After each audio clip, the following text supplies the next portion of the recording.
5 തലമുറകളായി നിങ്ങൾക്കൊപ്പം PRS hospital. വളരെയധികം ചർച്ച ചെയ്യപ്പെടുന്ന ഒരു വാക്കാണ് ഈ ആത്മീയത. ആത്മീയതയിലെ കാപട്യം, ആത്മീയതയിലെ തട്ടിപ്പ്, ആത്മീയത എന്ന് സ്പിരിച്വാലിറ്റി എന്ന് പറയുന്ന വലിയ ചർച്ച ചെയ്യുന്നൊരു വിഷയമാണ്. ഭൗതിക ലോകത്ത്, മെറ്റീരിയൽ വേൾഡിൽ അതിൻ്റെ ഓപ്പോസിറ്റാണ് ആത്മീയത എന്നുള്ള തലത്തിലേക്കും ചർച്ചകൾ പോകാറുണ്ട്. ഭൗതികത വേഴ്സസ്, അല്ലെങ്കിൽ ഭൗതികത അതിൻ്റെ ഓപ്പോസിറ്റാണ് ആത്മീയത. ഒരിക്കലുമല്ല. ആത്മീയത എന്ന് പറഞ്ഞാൽ ആത്മജ്ഞാനം അന്വേഷിക്കലാണ്, അന്വേഷണമാണ്, അതൊരു യാത്രയാണ്. അതിൽ 2 പേരില്ല, ഒരാളേ ഉള്ളൂ. ഓരോ വ്യക്തിയുമാണ്, അല്ല മറ്റൊരാൾ കൂട്ടായിട്ടൊരു അന്വേഷണമില്ല അവിടെ. ഓരോ വ്യക്തിയും അവൻ്റെ ആത്മജ്ഞാനത്തെയും ആത്മബോധത്തെയും കുറിച്ചുള്ള അന്വേഷണമാണത്. അന്വേഷിക്കാൻ ഒരുപാട് മാർഗങ്ങളുണ്ട്, പല രൂപത്തിലുണ്ട്. സാധനയുടെ മാർഗങ്ങളുണ്ട്, യോഗയുടെ മാർഗങ്ങളുണ്ട്, കർമ്മമാർഗത്തിലെ കുറേ ജ്ഞാനമാർഗങ്ങളുണ്ട്, സമാധി പോലുള്ള ഒരുപാട് മാർഗങ്ങൾ ഇത് അന്വേഷിക്കാൻ. അപ്പം ഋഷീശ്വരന്മാർ ചെയ്തുകൊണ്ടിരുന്നത്, ആചാര്യന്മാർ ചെയ്തത്, ഗുരുക്കന്മാർ ചെയ്യുന്നതും ഇപ്പോൾ ചെയ്തുകൊണ്ടിരിക്കുന്നതും എന്താണ് ഈ പ്രപഞ്ചത്തിൻ്റെ ശക്തി, ഈ പ്രപഞ്ചത്തിൻ്റെ മേന്മ എന്താണ്, ഈ പ്രപഞ്ചത്തിൽ ഞാൻ ആരാണ്, എൻ്റെ പൊസിഷൻ എവിടെയാണ്, ഞാനെന്ന് പറയുന്നത് കേവലം ശരീരമാണോ, അതോ മനസ്സാണോ, അതോ ജീവനാണോ, അതോ ആത്മാവാണോ? അപ്പോൾ അങ്ങനെയാണെങ്കിൽ ഞാൻ എന്നതിനപ്പുറമുള്ള ഉന്മ പ്രപഞ്ചത്തിനുണ്ടോ?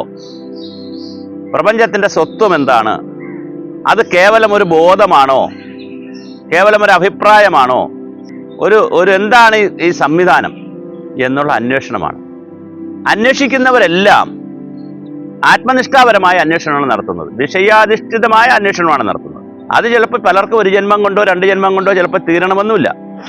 ഇങ്ങനെ അന്വേഷിച്ച് പോകുന്നവരൊക്കെ തൃപ്തരല്ല എന്നൊരു ഭാഗം കൂടി ഉണ്ട്, നാം മനസ്സിലാക്കുക. ഒന്നറിയുമ്പോൾ അടുത്തതറിയാൻ താല്പര്യം, ജീവിതത്തെക്കുറിച്ച് അറിയുമ്പോൾ മരണത്തെക്കുറിച്ച് അറിയാൻ താല്പര്യം, മരണത്തെക്കുറിച്ച് ചിന്തിക്കുമ്പോൾ പുനർജന്മത്തെക്കുറിച്ച് അറിയാൻ താല്പര്യം, പുനർജന്മത്തെക്കുറിച്ച് ചിന്തിക്കുമ്പോൾ എവിടെ, എപ്പോൾ, എങ്ങനെ, ഏത് രൂപത്തിൽ പുനർജന്മം എന്ന് വരും. ഇങ്ങനെ ആകാംക്ഷയുടെ അന്വേഷണത്തിൻ്റെ വഴിയാണ് ആത്മീയത. എല്ലാ കാലം അന്വേഷണത്തിൻ്റെ വഴിയാണിത്. പക്ഷെ അതിൽ പ്രാഥമികമായി പറയുന്നുണ്ട് അമ്പലത്തിൽ പോകുന്ന കാര്യം, അല്ലെങ്കിൽ ക്ഷേത്രങ്ങളിൽ പോയി പ്രാർത്ഥിക്കുന്ന കാര്യം, യോഗ ചെയ്യുന്ന കാര്യം, അങ്ങനെ കുറേ കാര്യങ്ങൾ പറയുന്നുണ്ട് ഇതിനകത്ത്. പക്ഷെ അതിനപ്പുറം ഇതൊരു ആത്മാ അന്വേഷണത്തിൻ്റെ വഴിയാണ്. എത്ര അന്വേഷിച്ചിട്ടും ഇത് പിടികിട്ടാത്ത രീതിയിലാണ് മനുഷ്യർ സഞ്ചരിക്കുന്നത്. അതുകൊണ്ടാണ് പുതിയ പുതിയ ഗുരുക്കന്മാർ വരുന്നത്, പുതിയ പുതിയ ആചാര്യന്മാർ വരുന്നത്. ഇത് മതം പോലെ, പ്രത്യേകിച്ച് സെമറ്റിക് മതം പോലെ, ഇപ്പം ക്രിസ്ത്യൻ മതം പോലെ, അല്ലെങ്കിൽ പിന്നെ മുസ്ലിം മതം പോലെ, ഇസ്ലാം മതം പോലെ, മറ്റേതെങ്കിലും മതങ്ങൾ പോലെ ഒരു പ്രവാചകനും ഒരു പുസ്തകവും അല്ലെങ്കിൽ ഒന്നിലധികം പുസ്തകങ്ങളും അങ്ങനെ കുറച്ച് കാര്യങ്ങൾ അതിൽ വിചാരിച്ചുകൊണ്ട് ആ തത്വശാസ്ത്രത്തിൽ പറഞ്ഞുകൊണ്ട് വിചാരിച്ച് പോയാൽ മതി.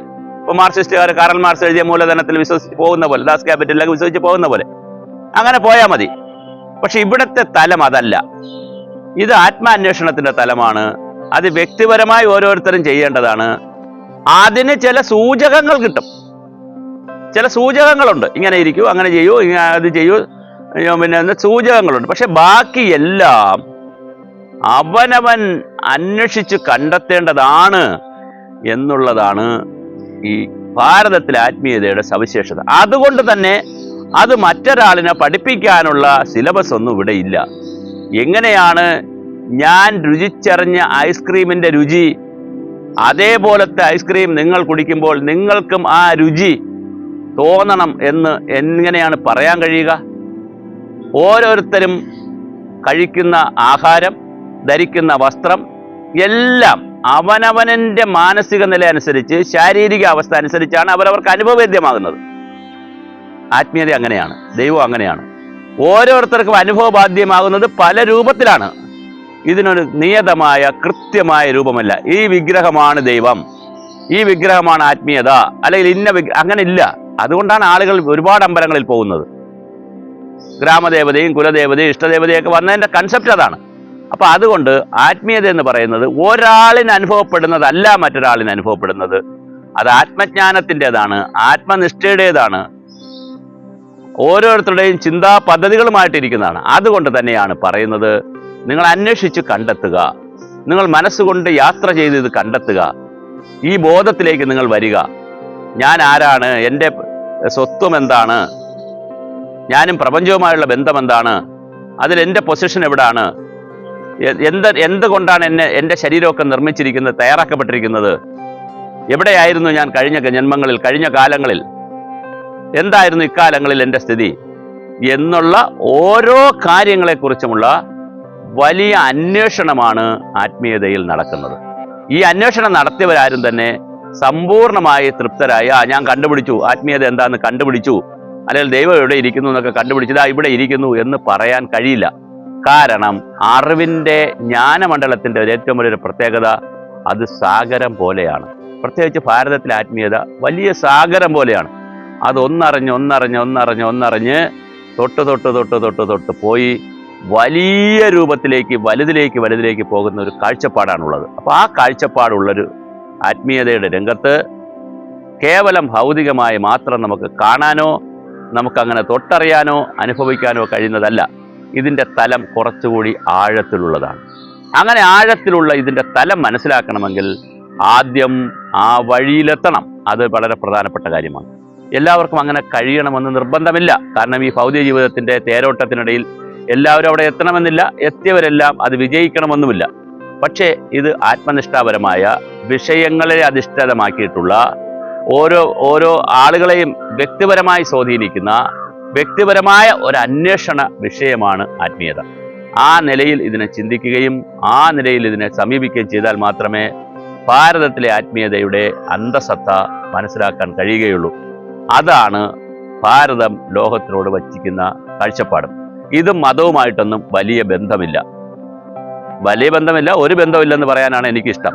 മതത്തിൻ്റെതായ വേറെ ചില കാര്യങ്ങളൊക്കെ പറയുന്നു, വേറെ ചില നിഷ്ഠകളൊക്കെ പറയുന്നു, അതെല്ലാം മതം അങ്ങനെ തന്നെയാണ്. പക്ഷെ അതിൻ്റെ മുകളിൽ, അതിനുമപ്പുറം മാനവൻ്റെ ചിന്താ പദ്ധതികളെ കൂടുതൽ മൂർത്തമാക്കാൻ, കൂടുതൽ കറക്റ്റായി കൊണ്ടുപോകാനുള്ള ഒരു പദ്ധതിയാണ്. ഞാൻ ഈ കാണുന്നതോ ഞാൻ അനുഭവിക്കുന്നതോ ഞാൻ അറിയുന്നതോ അല്ല ഞാൻ.